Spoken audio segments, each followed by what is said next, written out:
अस्सलाम वालेकुम students. Exercise 1.2 question number 8 आज हम डिस्कस करेंगे। स्टेटमेंट पढ़ते हैं।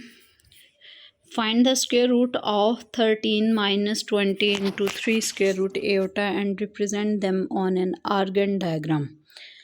अब ये तो स्क्वायर रूट जो हम प्रीवियस क्वेश्चंस में जिस तरह से निकालते रहे हैं, जो फार्मूला यूज़ होता रहा है, वही वाला इस क्वेश्चन नंबर 8 में भी हम यूज़ करेंगे।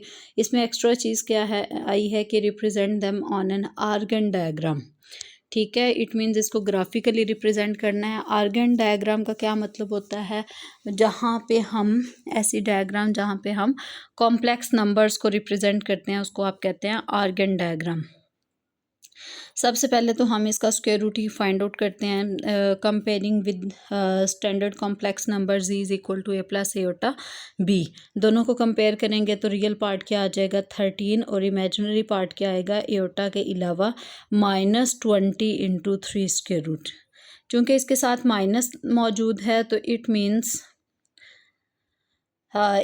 इसमें माइनस एटा वाला फार्मूला अप्लाई होगा। ठीक है, बी की वैल्यू नेगेटिव में है। सबसे पहले हम जी मॉड कैलकुलेट करेंगे, जो कि होता है रियल पार्ट का स्क्वायर प्लस इमेजिनरी पार्ट का स्क्वायर होल स्क्वायर रूट। तो सबसे पहले रियल की जगह पे आपने 13 वैल्यू पुट कर ली, उसके बाद बी की वैल्यू आपने बी की जगह पे रिप्लेस कर दी, 13 का स्क्वायर किया तो 169 आ गया। अब इस एक्सप्रेशन का आपने स्क्वायर किया तो यहाँ पे आपको दो नंबर्स नज़र आ रहे होंगे, एक तो 20 और दूसरा 3 स्क्वायर रूट। तो माइनस अंदर जो मौजूद है वो स्क्वायर की वजह से ख़त्म हो जाएगा। 20 का जो स्क्वायर होता है वो 400 होता है, वो आपने लिख लिया। 3 का जो स्क्वायर होगा वो स्क्वायर रूट के साथ कैंसिल होने के बाद 3 ही बचेगा। आपको पता है कि अगर किसी भी नंबर का स्क्वायर रूट भी हो और स्क्वायर भी हो तो वो आपस में कैंसिल आउट हो जाते हैं। तो इस तरह से ये दोनों कैंसिल आउट होके जस्ट 3 रह जाएगा। 3 से आपने करवाया मल्टीप्लाई 1200 बन जाएगा। दोनों को ऐड किया, ये आ गया। इसका स्क्वायर रूट आपने लिया तो फाइनल आंसर आ गया 37। The square root of this is, formula apply करेंगे, plus minus z mod plus a/2 whole square root minus iota z mod minus a/2 whole square root. ठीक है, जी मॉड को 37 के साथ आपने रिप्लेस कर दिया, रियल पार्ट की जगह पे 13 लिख दिया, यहाँ पे भी 13 लिख दिया, यहाँ पे दरम्यान में माइनस फार्मूले का आ गया। उसके बाद आप इसको करेंगे सिंप्लीफाई, 37 और 13 को ऐड करके 2 पे डिवाइड किया तो 25 रह गया, माइनस एटा और इधर सिंप्लीफिकेशन की तो 12 रह गया। अब इसको जिस तरह का आपके पास क्वेश्चन की फॉर्म होती है ना, हमने उसी फॉर्म में इसका आंसर भी देना होता है। मतलब क्वेश्चन इस फॉर्म में है तो आप इसको सिंप्लीफाई करेंगे और इसी फॉर्म में इसको वापस लाएंगे। प्लस माइनस 5 का स्क्वायर रूट 5 आ गया और 12 को आपने लिख दिया 4 इंटू 3। 4 जो है वो उसका स्क्वायर रूट होता है 2, तो ये बाहर आ जाएगा और 3 square root as it is अंदर आ जाएगा प्लस माइनस साइन के साथ। इस तरह से ये दो नंबर्स आपके पास आ जाएंगे। नेक्स्ट हम देखते हैं कि इसको आर्गन डायग्राम पे किस तरह से रिप्रेजेंट करना है आपने।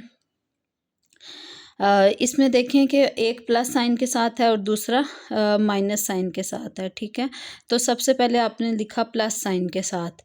तो जो आपने ये बात याद रखनी है कि जो रियल पार्ट है वो अलोंग एक्स एक्सिस होता है और जो इमेजिनरी पार्ट होता है वो अलोंग वाई एक्सिस होता है। ठीक है, तो रियल पार्ट आप एक्स एक्सिस पे रिप्रेजेंट करेंगे और इमेजिनरी पार्ट को वाई एक्सिस पे रिप्रेजेंट करेंगे। आपके पास ये कोऑर्डिनेट सिस्टम मौजूद है, एक्स एक्स डैश वाई और वाई डैश। अब आपको पता है फर्स्ट क्वाड्रेंट जो होता है उसमें एक्स और वाई दोनों पॉजिटिव होते हैं, ग्रेटर देन 0 होते हैं। सेकंड में देखें यहाँ पे जो एक्स है वो नेगेटिव हो जाता है, 0 के इस तरफ एक्स नेगेटिव हो जाता है, लेकिन वाई सेम वही मौजूद है तो वाई की वैल्यू पॉजिटिव है।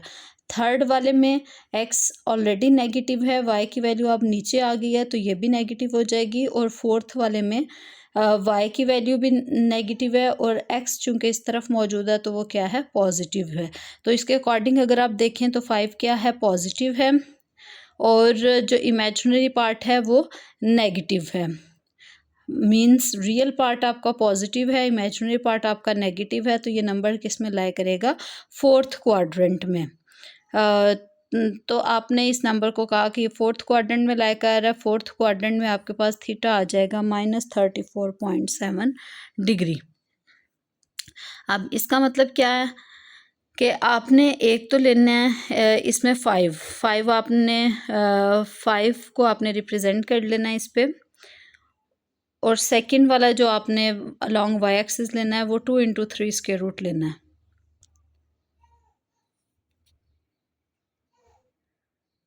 अच्छा स्टूडेंट्स, जो है ना वो थीटा वाला कॉन्सेप्ट वो हम नेक्स्ट डिस्कस करेंगे ताकि आप ज़्यादा कंफ्यूज ना हो जाएं। अभी जस्ट आपने जो रिमाइंड करना है, याद करना है, फर्स्ट क्वाड्रेंट में एक्स और वाई की वैल्यूज़ पॉजिटिव होती हैं, सेकंड में एक्स नेगेटिव होता है, वाई पॉजिटिव, थर्ड में एक्स भी नेगेटिव होता है, वाई भी नेगेटिव, और फोर्थ में ये आपने याद रख के आनी है इसके अकॉर्डिंग जिस तरह से हमने डिस्कस किया। उसके बाद नेक्स्ट लेक्चर में हम थीटा पे आ जाएंगे। अगला क्वेश्चन देखते हैं। Find the values of x and why if this expression. ये अगर आप देखें तो ये क्वेश्चन नंबर 1 के जैसा है। इसमें सबसे पहले आपके पास लेफ़्ट पे जो है ये दोनों मल्टीप्लाई हो रहे हैं तो आप इनको मल्टीप्लाई कर लेंगे, ठीक है। ये आपने मल्टीप्लाई कर लिया। उसके बाद ये वाला एक्सप्रेशन आपने एज इट इज़ लिख दिया। राइट हैंड साइड पे एयोटा को 11 से मल्टीप्लाई करवाया तो 11 एयोटा, माइनस एयोटा है, एयोटा से मल्टीप्लाई करवाया तो माइनस एयोटा स्क्वायर। यहाँ पे एक एयोटा स्क्वायर मौजूद है, नेक्स्ट उसकी जगह पे आप -1 रिप्लेस कर देंगे। यहाँ पे एयोटा स्क्वायर मौजूद है तो -1 रिप्लेस कर देंगे, ठीक है। इसके बाद नेक्स्ट हम क्या करेंगे कि 7x के साथ जो है वो एयोटा नहीं है, इसको इकट्ठा लिख लिया, और -y के साथ एयोटा नहीं है, इसको इकट्ठा आपने कंबाइन कर लिया, ये आ गया। उसके बाद जिन टर्म्स के साथ एयोटा है उनको अलग लिख लिया। राइट हैंड साइड पे +1 मौजूद है तो ये वाला -1 भी आप उधर ले गए, तो इस तरह से ये बना 16 एयोटा +2। तो ये आपके पास आ गई स्टैंडर्ड फॉर्म। तो दोनों तरफ आप क्या करेंगे, रियल और इमेजिनरी पार्ट्स को कंपेयर करेंगे तो रियल पार्ट आ गया -7x -y = 2, इमेजिनरी पार्ट आपके पास आ गया x - 7y = 16। अब हमारा क्या टारगेट है इसमें x और y की वैल्यूज़ को फाइंड आउट करना। तो आप देखें साइमल्टेनियसली हम सॉल्व करेंगे, या तो हम x के कोफिशेंट को भी 7 के साथ मल्टीप्लाई करवा लें, या फिर आप क्या करें y के कोफिशेंट्स को 7 से करवा लें। तो आपकी मर्ज़ी है, जौन सा मर्ज़ी ऑपरेशन परफॉर्म कर लें। हमने क्या किया, इक्वेशन नंबर 2 को 7 से मल्टीप्लाई करवाया, ठीक है। तो इसको इक्वेशन नंबर 3 का नाम दे दिया। Equation number 1 as it is लिख ली, और इक्वेशन नंबर 2 को 7 से मल्टीप्लाई करवाने के बाद इक्वेशन नंबर 3 का नाम दिया। प्लस माइनस साइन के साथ ऐड होते वक्त ये कैंसिल हो जाएंगे। -49 है, -1 है, ये क्या बना -50y = 114। सिंप्लीफाई करेंगे आपके पास y की वैल्यू ये आ जाएगी।